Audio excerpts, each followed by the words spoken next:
afternoon, everyone. I'd like to go ahead and get started. It's actually very nice to see such a large crowd here. So I'm not sure it's because the holidays are coming up or these things are valuable. I'm not sure which one, but it's good that so many people are here. And of course, these are always opportunities to interact with our colleagues across offices and find out what's going on across the organization. And as always, I'll open up at the end to a question and answer. So we could dispel any type of rumors, and you have all the facts that you need to know to do your job. And again, welcome to folks on a remote location as well.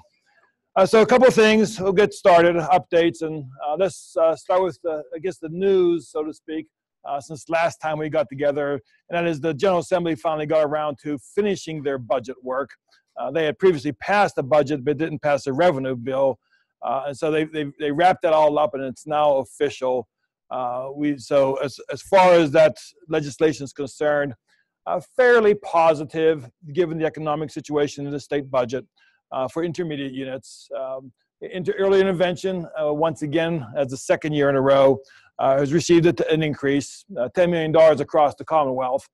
That doesn't mean we get $10 million. It means all the intermediate units across the Commonwealth will share that $10 million. Pre-K counts saw an increase of $5 million. So that's all good news. And even though we're already halfway through the fiscal year, we've already been active in terms of continuing to work with the General Assembly for next year. Just last week, we had a day on the Hill where several from our staff, as well as IUs across all of Pennsylvania, met with legislators and kept early intervention and pre-K counts in front of them, so they know that that program of service with children are vital. And for them not to forget about us during the budget process that will start, has already started, but will officially commence in February. In addition, when they wrapped up that budget process, they had to pass what's called a school code bill. And there's just 3 or 4 things in there that have implications to our school districts, not so much to us, okay, as intermediate units, but our schools. Most notably was a controversial piece. And it's only controversial because of how it's implemented, not because of the philosophy behind it. So it's called lunch shaming. Okay, it's a practice in schools when a child who's from a low economic situation cannot afford to go to lunch. The lunch is kind of taken from them, and they're given a peanut butter and jelly sandwich, or denied a lunch. That practice has seemed to be under question now, which.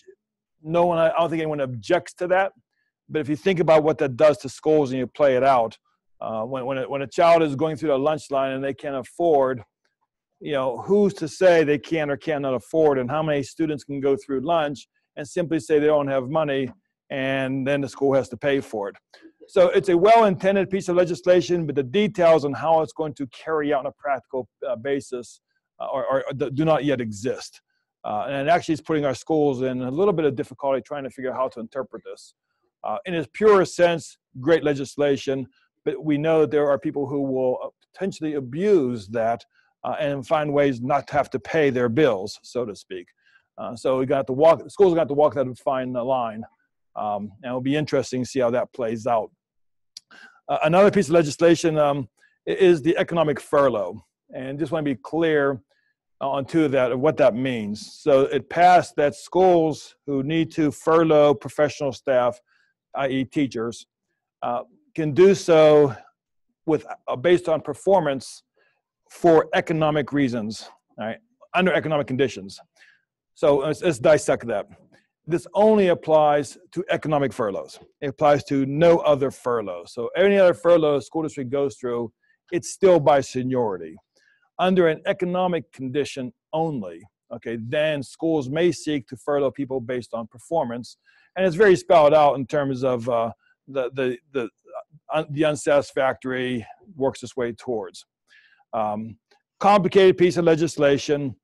As far as intermediate unit staff, it's still rather unclear whether that even applies to intermediate unit staff across the Commonwealth. And even if it does, it really doesn't apply to Montgomery County Intermediate, okay, because we're not in that situation from an economic standpoint. So for our staff, no concerns whatsoever. For other IU staff in Pennsylvania, it's unclear whether it impacts them or not. For staff in public schools, it's pretty clear what the process is. But it's furlough by performance only under an economic situation, not for any other reason. Right? So again, more impact to our school districts, not to us. And frankly, Montgomery County, probably limited impact given the economic healthiness of the majority of our school districts. And I'll stop and take questions on any of these issues when I finish this piece. Also, the Keystone exams were once again pushed back. So I don't know what it is now, 2020. I'm looking for the curriculum folks to nod their heads there. It seems like every year the General Assembly keeps pushing it back and pushing it back and pushing it back. Frankly, I don't know if it will ever be implemented because no one seems to want to deal with it. So they simply just defer it to another year and then push it out to the next General Assembly to deal with it when 2020 rolls around. So that's the legislative side of things. Any questions on any of those pieces? Again, from our employees and our family here, good news from the budget standpoint, and the school code bill stuff really doesn't pertain to us, or we don't really need to worry about it. More concerned for our school districts. Okay, I'm going to just keep rolling, and again, I'll come around and take questions at the end as well.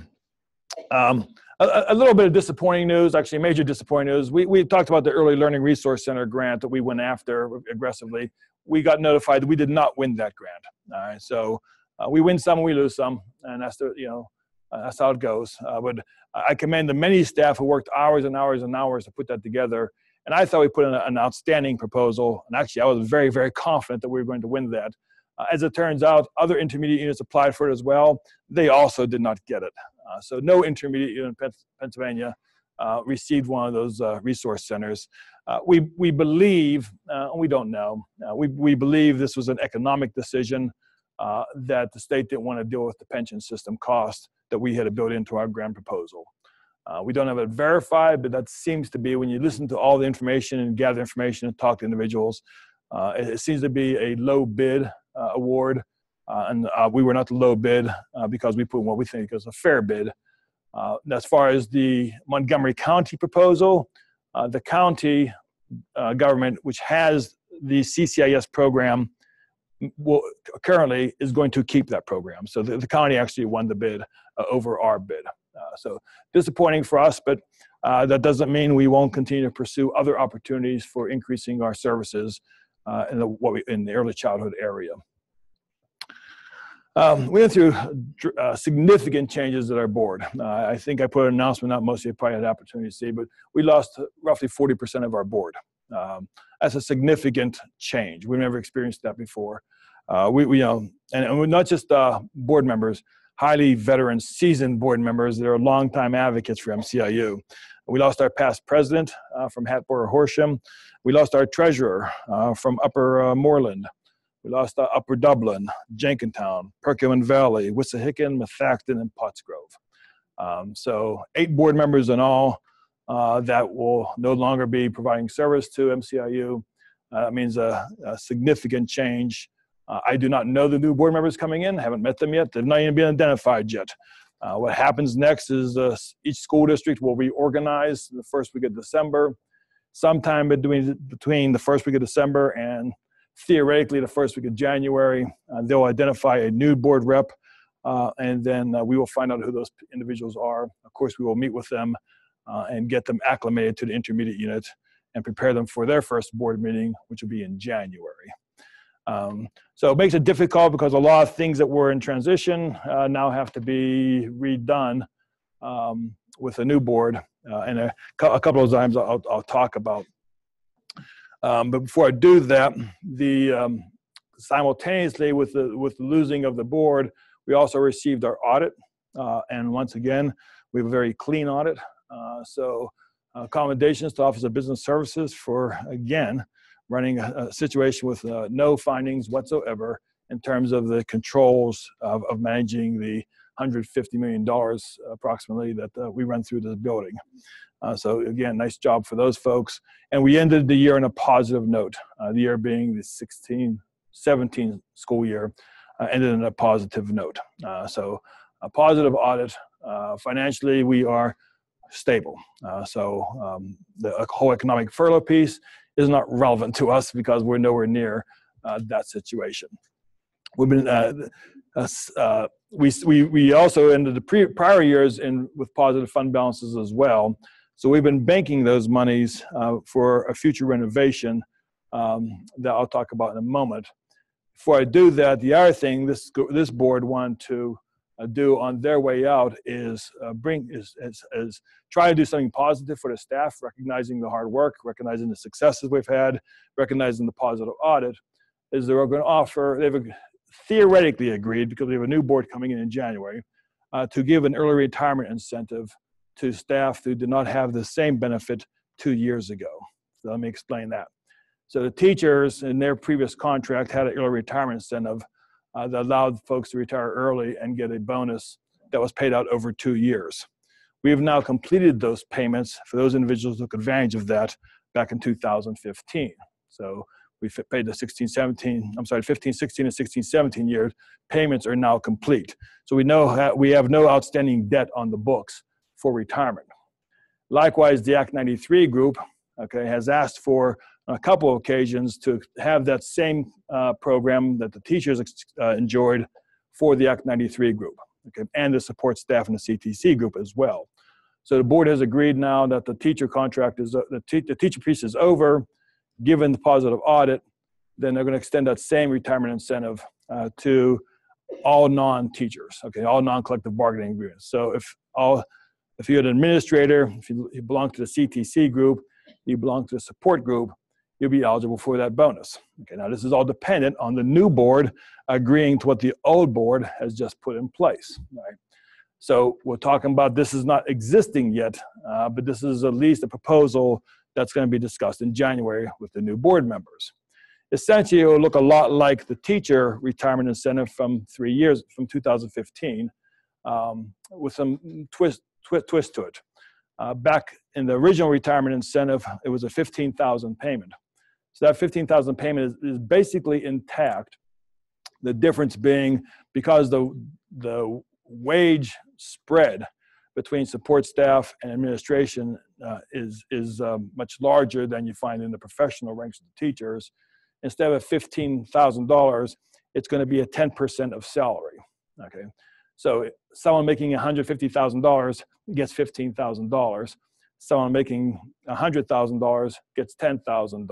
Okay, but there's a maximum of $15,000 and there's a floor of $7,500. So the maximum bonus would be $15,000.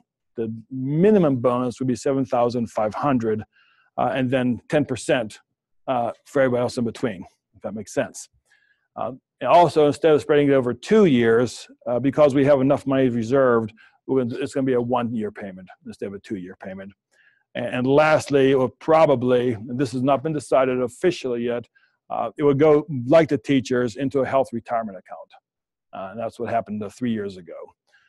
So this is all contingent on the new board agreeing to, again, you got 40% of the new board coming in. In theory, you got 60% of the old board staying, so the majority is staying. And the last piece, of course, would be a window. In theory, it gets approved at the January board meeting, probably run a 30-day window or so. And then, those details need to be worked out. Wanted to share that with you now, prior to the new board coming on, because those who are thinking about this need some time. It's not something you just want to throw at you with no time to think. It gives you, a couple months if you happen to be in that criteria.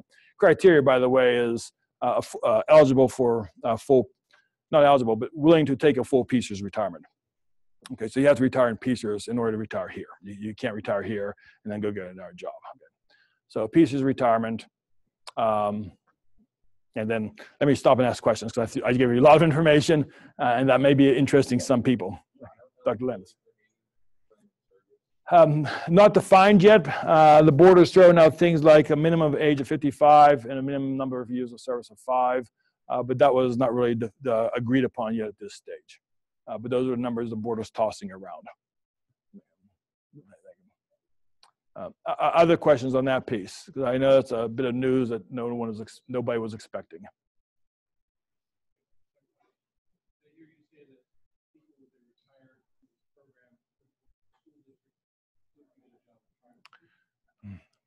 You'd have to retire from Peasers. Okay. So if you retire from Peasers, in theory, I guess you could work at a private school. Okay. But you couldn't not go back to work at a public school because your Peasers retired. Okay. Any other questions? Okay. All right. Given the buzz, let me just go through it one more time so everyone does understand. So there's it's first of all, it's conditioned upon the new board acting on this in January. Okay, right now it is a concept. Right? If that concept is approved, it would be a one-time paid out bonus that goes into a health retirement account up to a maximum of $15,000 and no less than $7,500. All right, and if you fall, but it's essentially it's 10% of your salary up to a maximum of $1,500 and a base and a minimum of $7,500. Window hasn't been established yet, but in theory, it's probably about a 30-day window commencing from the January action until, in theory, the end of February. All right. And right now, not decided yet by the board, but 55 years of age, 5 years of service to MCIU, and a Peasers retirement. Okay. That seems to be the conditions that the board is going to permit. And that's extended to all employees who are not members of the teachers' collective bargaining agreement, because those individuals had their retirement incentive in 2015. Okay, does that make sense? Okay. Now, I'm going to just change topics, and again, I'll come back with questions as the session goes on. Speaking of HR issues, I'm going to ask Jack to come on up here and talk about open enrollment for calendar year 2018, I believe. It is. No, this is actually, Thank you. Good afternoon, everybody. Just wanted to remind, this is for administrators, CTC, and support staff. We actually are going to have a mid-open enrollment this year. In the new compensation plans, we made our plan changes mid-year. So for the people in those groups, what's going to be happening is you are going to go from 3 plans for medical coverage to 2. And the plan that's going to be removed is the 10-20-70 plan. So if you're in that plan, you will not be able to be in that plan after January 1st. This actually aligns with what we previously done with our teachers, I believe, in the last cycle of negotiations. But the other thing that changes is prescription drug, and that goes from 10-20-40, $10 for generic, $20 for brand name, $40 for non-formulary, down to $20 for generic, $40 for brand name, and $60 for non-formulary. So those 2 changes will be taking place January 1st. Anita will be sending out an email. Anita Watson in our office will be sending out an email next week. We're going to give a 2-week open enrollment. For those of you who are in 10-20-70, if you do nothing, meaning you don't give us any information back, you'll just be moved down to the core plan, which is it's called option 1, which is actually the 20-30-70 plan. So that's what will happen if you do nothing. But it is an opportunity for you to make changes, perhaps based on the change in coverage, adding dependents, removing dependents. We also are going to allow you to do that for dental as well. So please do pay attention to the paperwork when you send it out. And like I said, it's a 2 weeks. So it's a pretty tight window because everything's taking effect on January 1st.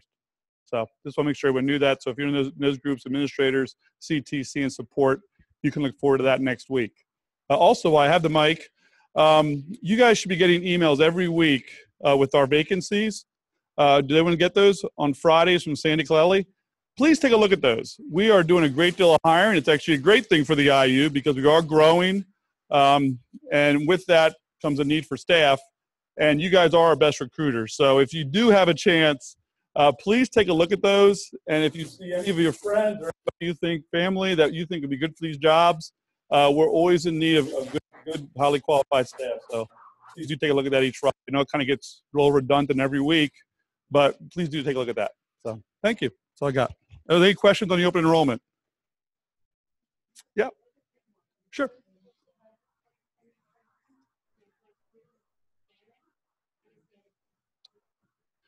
Yeah, the contributions will go down as well. There's no contribution change as part of this. Your contributions. Oh, that's a good point. she asked, for those with 10-20-70, how does it impact the contribution level by the removal of that 10-20-70 plan?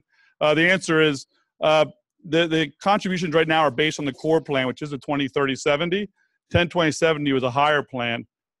So therefore, your contributions will actually be reduced accordingly. So, and you also get a reduction because the prescription plan is lower as well. So while your coverage is less, the contributions will also be less because of that as well. So, all right, any other questions? Great, thank you very much.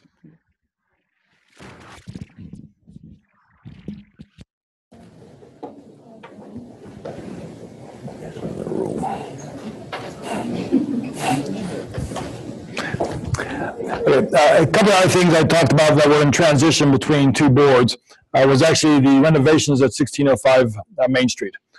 So up to date on that issue is that the previous board has been well aware of the upgrades necessary for that facility. With the new board coming in, we'll have to continue kind of back up with that conversation. But assuming that the new board continues with the old board's direction, it does appear that we're going to go through with a project to renovate that facility. We've already hired a firm to come in and give us an assessment of a rough cost estimate of what that building would take. And of course, companies come in and give you the poor man's version, the mid version, and the Cadillac version. So the poor man's version is roughly $4 million to just do the basic renovation of replacing the roof, fixing the HVAC, taking care of some of the windows issues. The more likely version, what needs to be done also is the electrical system in that building is very outdated. So probably have to redo the electrical system, redo the roof, redo the HVAC, make some parking lot repairments, replace all the windows and doors. And now we're in the $8 million version. And of course, you could take it from there and go all the way up to a $20 million version. I can assure you we're not going to go to a $20 million version. We're probably going to be somewhere, I'm thinking right now, but again, this is a board decision. But we have to get our heads together and take a look at what's the minimum we need to do to make it a functional building for the kids, and yet not seeing too much money in that we're stuck with debt that we can't pay. So we don't know exactly where it's going to be, but my guess it'll probably be a little more than 4 and hopefully no greater than 8. But it does appear that we're going to go through with that project. The next steps would really get the new board in January to commit to a plan of exactly what renovations will take place. And then once that plan's in place, we'll have to put the project out for bids, get the bids, and then start construction. And the summer could be interesting for those of you who operate programs in that building, but we will try to minimize any disruption. While it should be minimal disruption for pre-K counts and Head Start, we know the early intervention program is year-round, and there are a couple of early intervention classes over there that we're going to have to put plans in place on how to minimize disruption to those classrooms. All yet to happen, but it does appear the direction we're going at this stage. Okay, and after the January board meeting, we'll have a firm plan in place. We'll be with timelines that are more specifics. But right now, we're doing guesstimates. Likewise, we talked about the parking lot out here a couple of times, where the PennDOT has approached us or pretty much told us that they want to take a portion of our parking lot and put a road through it. That was sidetracked for a while, as there was a pending litigation issue for an accident that happened on the bike trail that is close to the parking lot. Well, that litigation is still existing. PennDOT wants to start going forward. So we don't know what that means yet, but in mid-December, we'll be meeting with PennDOT to find out what they're thinking. Don't have any news yet beyond that, other than it has resurfaced. So the idea of putting a road through that parking lot is still alive, but we don't know sure what the timelines are until we sit down with PennDOT in a few more weeks. Okay? And the idea, again, if you think of the parking lot in 3 sets, set 1 being the closest to the building, set 2 being that middle, and then a set 3 way in the far end, we're talking about a road going through the third section of the parking lot, losing potentially 25 to 30 spaces out in that far end. So that was the plan that PennDOT conceived a while ago, but then it's been silent for a while. and now they're starting to ramp up their discussions again. Yes. Yes. Barbados. Yeah. The question is, what road does it connect? It'll be connecting Barbados Street. So, yeah.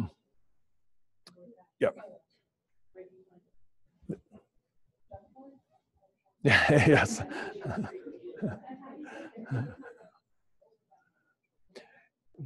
Yeah, for those who know the building, and I know people on remote site, it's kind of hard to explain, but there actually is a road between us and the river that starts halfway down past the landscaping area, and that road goes all the way over to it runs actually, it goes under 202 and connects up to Main Street, about 100 yards or 200 yards past the train station over on the Main Street side. So the problem is access to that area. Trucks need to get back in there, and so the only way trucks can access that is through Main Street, okay, on the other side of the railroad tracks. What PennDOT wants to do is give truck access through on this side of town instead on the other side of town. That way the trucks, it won't have to travel through town during the course of the day, which slows down traffic. Likewise, there's a comparable improvement to the where a train crosses the tracks, and there's those gates that close down. They want to improve that section as well, and so all those projects are tied together, from improving the train stop to cutting down the truck traffic in the main section of town, and the solution is to connect Barbados Street. That's PennDOT's thinking. So they have the right of eminent domain. We can either choose to cooperate, or they can choose and try to strike a deal that works for us, or they can confiscate our property, which they have intended to kind of indicated they would do so if we don't come up with a plan that we can live with. So that's how the discussions have been playing out now for over 2 years. And the discussions were on hold, but now they're coming back. Whenever they decide to start the project, it's roughly a 6 to 8 month project. And then we'll have significant disruption in our parking lot during construction. And it'll be a much better situation after construction. But right now, we don't know what to tell you until that mid-December meeting. Okay, the only other thing I have, then before questions and answers, if there are any questions, talk about the opportunities where our staff can support those who come from impoverished backgrounds in our community. We've done so every year now, and we have a number of events. We will again partner with the Salvation Army. So on December 15th, we will once again host the shopping for families who can't afford to buy toys. So we'll be the Salvation Army will use our facility. We will be looking for volunteers on Friday, December 15th to help set up for that event. Then the families will actually come into the building on Monday, the 18th, to pick their toys out for their children. And of course, we'll probably be looking for volunteers to assist with that activity as well. In addition to that, we'll have boxes in the lobby. We'll be, raising food for the food bank. We'll be collecting toys to distribute to kids, and we'll be this year collecting pajamas and slippers for children who don't have any of those things as well. So many opportunities to give back to those who are less fortunate, and also to get the staff involved as great as possible to help others during the holiday season. So all those announcements will be forthcoming shortly. I think we're going to actually put them out this afternoon. Boxes will start appearing in the lobby fairly soon. And then we'll be working with the Salvation Army again on the 15th and 18th and be requesting staff volunteers to help out with that activity. Also on the 15th will be our holiday staff luncheon, which actually will be in this room this year, so we can accommodate the Salvation Army down on the first level. So again, that's December 15th. And I think the Office of Human Resources will probably be putting information about that, right? You guys usually handle that. So that's all I have. Is there any questions I can answer for anybody on any topic? Anything I've shared this morning or this afternoon, or anything else you'd want to know that I can address? No. All right, then in spirit of Thanksgiving, I will be announcing that we'll close the office tomorrow at 3 o'clock. All right, so as always, a thank you to you for all the hard work that you do and support, recognizing that if we can give you a little break and get a jump in the holidays, we want to do that for you. So we'll still put the announcement out on email, but we'll go ahead and announce that today for your planning purposes. And wish everyone a happy Thanksgiving and enjoy time with family and friends. And we'll see you over the week later next week. All right.